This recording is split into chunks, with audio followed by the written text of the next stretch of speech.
네, 세 번째 시간입니다. 튼튼한 노후를 만드는 근골격계 건강입니다. 자, 여러분들 노후가 튼튼하려면요, 내 몸을 지탱하고 있는 근골격계가 튼튼해야 됩니다. 연령별 골양의 변화입니다. 자, 우리 뼈를 이루고 있는 이 뼈 안에 들어있는 골 세포의 양이 나이에 따라서 어떻게 변화되고 있는가를 나타내는 표인데요. 30대의 남자, 여자 모두 골양은 정점을 찍습니다. 그 이후로 서서히 떨어지게 되는데요. 특히나 여성들은 이 갱년기, 폐경기를 지나면서 급속하게 떨어지는 것을 볼 수가 있습니다. 자, 바로 여성 호르몬인 에스트로겐의 감소로 인해서 그러는데요. 자, 에스트로겐이 뼈를 새로 생성하고 유지하는 데 아주 필요한 그런 결정적인 역할을 하고 있는데, 여성 호르몬이 떨어지면서 마찬가지로 같이 뼈의 양도 줄어드는 이런 증상을 나타낼 수가 있습니다. 자, 반면에 남성들은 이에 반해서 서서히 더 떨어지게 되죠. 그래서 여성들은 골절 역치가 60세부에 도달하는 반면에 남성들은 90세까지도 쉽게 도달하지 않는 것을 보실 수가 있습니다. 그러니까 이제 골다공증은 남성보다는 특히 여성들이 주의해야 될 질병이라고 할 수가 있습니다. 자, 골다공증이 무서운 이유는 바로 이것 때문에 그렇습니다. 자, 골다공증은 마치 뼈에 구멍이 송송송 뚫린 것과 같다고 하는 건데요. 자, 그러면 뼈가 약해지겠죠. 뼈가 약해지면 뼈에 금이 가거나 부러질 수 있는 그런 골절이 일어날 수 있습니다. 자, 골절이 흔하게 일어나는 부위가 우리 몸에서 세 군데가 있는데요. 가장 흔한 게 손목골절입니다. 이 손목골절은 금이 가기가 쉬운데요. 자, 이것은 이제 회복만 잘하면은 쉽게 다 완치가 됩니다. 자, 척추골절은 조금 더 위험하죠. 일어날 수가 없습니다. 그러니까 이제 병상에 누워 있는 상태가 되는데요. 자, 이것도 치료만 잘 받으면 몇 달 안에 다시 일어설 수가 있습니다. 자, 그러나 대퇴골 골절, 대퇴골이 골절되면요, 일어날 확률이 아주 많이 떨어집니다. 특히 이제 노년기에 70대, 80대에 대퇴부 골절이 일어나신 분들은 와상 상태로 몇 달간 투병하시다가 그대로 사망하시게 되는 경우가 아주 많습니다. 따라서 노년기에는 골절을 주의하셔야 되겠고요. 자, 골절을 예방하시려면 뼈를 튼튼하게 하셔야 됩니다. 자, 이렇게 뼈가 약해지는 골다공증은 어떻게 생길까요? 자, 골다공증의 위험 인자인데요. 자, 일단 우선 처음에 그림에서 보셨다시피 나이가 들수록 골양이 점점 줄어들기 때문에 골다공증의 위험 인자에서 가장 중요한 것은 고령이라고 할 수가 있습니다. 자, 뼈는 적당한 자극을 주어야 활발하게 뼈가 생성하는 그런 작용을 하는데, 자극이 없으면 뼈가 약해질 수 있습니다. 즉 운동 부족이겠죠. 몸을 움직이지 않는 운동 부족으로 인해서 골다공증이 올 수가 있고요. 체중이 많이 나가시는 분하고요, 체중이 적게 나가는 저체중 인분하고 어떤 분들이 골다공증이 쉽게 올 수 있을까요? 저체중이 아니라 고체중이신 분들은 뼈를 누르기 때문에, 즉 뼈에 자극, 힘이 가기 때문에 오히려 골량이 상대적으로 더 튼튼할 수가 있습니다. 저체중이신 분들이 골다공증이 올 확률이 더 높습니다. 따라서 지나치게 다이어트를 해서 체중을 빼시는 것은 오히려 뼈에 안 좋다고 말씀을 드릴 수가 있고요. 자, 그리고 담배, 니코틴이 뼈를 파괴하는 데 큰 역할을 하기 때문에 흡연, 이런 것도 위험인자고요. 유전을 따라가는 가족력도 있습니다. 그 다음에 특정한 약물로 인한 골다공증, 말씀드린 여성들은 갱년기가 있고요. 그 다음에 술을 많이 드시면 이제 뼈가 또 이게 파괴가 되는 그런 과정이 더 활발하게 일어나기 때문에 좋지는 않고요. 칼슘과 비타민 D의 부족입니다. 자, 칼슘은 우리 몸의 뼈를 이루고 있는 성분인데, 칼슘을 부족하게 드시면 뼈가 약해지게 되겠고요. 자, 우리 몸속에 들어온 칼슘을 장에서 흡수하게 만드는 비타민 D가 부족해도 뼈가 약해집니다. 칼슘은 음식물에, 자, 비타민 D는 햇볕에 많이 들어 있습니다. 네, 다음으로 인종에 따른 위험 인자도 있는데요. 황인종, 백인종, 흑인종에 따라서 골다공증이 쉽게 오냐 안 오냐 이런 차이가 또 있다고 합니다. 자, 한국인의 부족한 칼슘 섭취량입니다. 칼슘은 뼈를 이루고 있는 성분이기 때문에 적정하게 섭취를 하셔서 뼈를 튼튼하게 해줘야 하는데, 자, 그림에서 보시면 우리나라 노인, 성인, 청소년, 아동 모두 다 권장 섭취량에 훨씬 미달한 것을 보실 수가 있습니다. 따라서 우리 한국인은 칼슘을 부족하게 드시기 때문에 뼈가 약해질 수 있다는 결론이 나올 수 있는데요.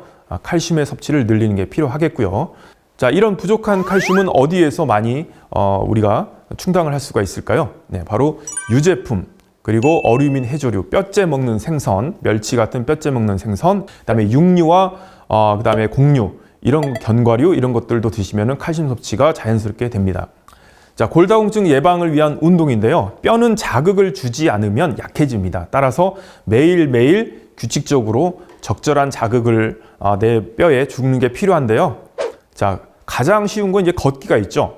예, 걸으면서 몸에 하중을 주니까 뼈가 좀 자극을 받는데요. 걷기, 그냥 평지를 걷는 것보다는 계단 올라가는 그런 경사진대를 가는 게 뼈에 더 자극을 줄 수 있겠죠. 그리고 줄넘기가 더 자극을 줄 수 있고요. 자, 이런 여러 가지 뭐 배드민턴, 테니스, 사이클 이런 같은 활동을 통해서 뼈에 자극을 줄 수가 있습니다. 그리고 뼈 건강을 위한 절주와 금연은 필요합니다. 술과 담배는 뼈를 파괴하는, 그러니까 파골 세포의 기능을 활발하게 합니다. 술을 많이 드신다거나 담배를 많이 피시는 것은 뼈에 좋지 않은 영향을 미치기 때문에 담배는 금연, 술은 절주, 하루에 한두 잔 이하로 줄이는 절주를 통해서 뼈 건강을 지킬 수가 있습니다. 자, 여기까지 노년을 튼튼하게 만드는 근골격계 건강에 대해서 살펴보았는데요. 자, 뼈 건강은 노년기에만 해당되는 게 아니고요. 사실은 어렸을 때부터 평생에 걸쳐서 관리해야 될 항목입니다. 어렸을 때 청소년기에 만들어진 형성된 뼈의 양을 가지고, 골량을 가지고 평생을 거쳐서 쓰기 때문에 그렇습니다. 자, 이때 최정점에 도달하는 시기가 한 30대 되는데요. 30대 무렵에 이후에는 계속 떨어지기 때문에 30대까지는 골량을 최대치로 끌어올리는 게 필요합니다. 자, 따라서 평생에 걸쳐서 뼈 건강을 유지해야 되겠고요. 특히나 노년기에는 골절이 일어나지 않기 위해서 골다공증을 예방하는 그런 식사 그리고 운동이 필요하다고 말씀드릴 수 있습니다.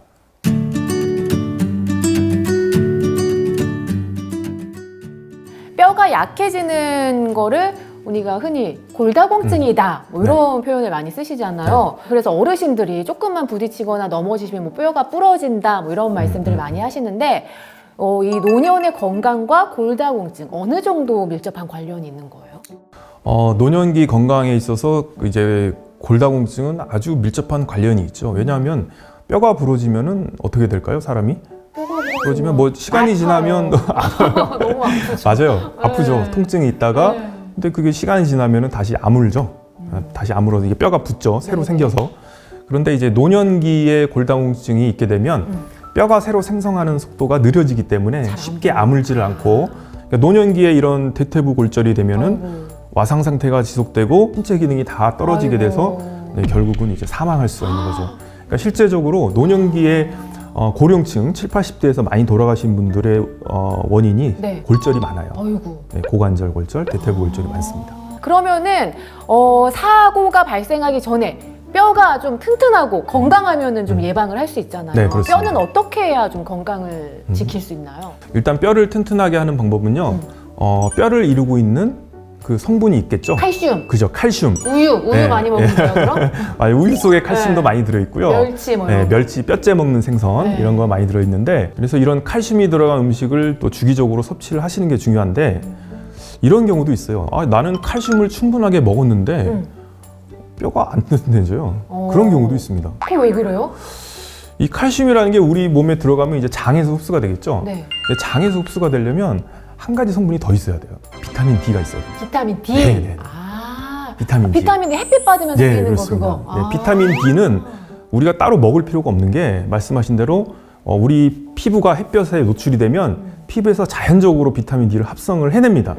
네, 그거를 가지고 우리가 쓸 수가 있는 건데요. 뭐 야간 근무하시는 분들이라든가 지하에서 생활하시는 분들, 이런 분들은 햇볕에 노출이 잘 안 되기 때문에 필요하신 경우에 비타민 D를 뭐 영양제라든가 음식을 통해서 섭취를 하시면 되겠고요. 칼슘과 비타민 D가 같이 균형 있게 우리 몸속에 들어와줘야 우리 뼈가 튼튼해질 수가 있는 거죠.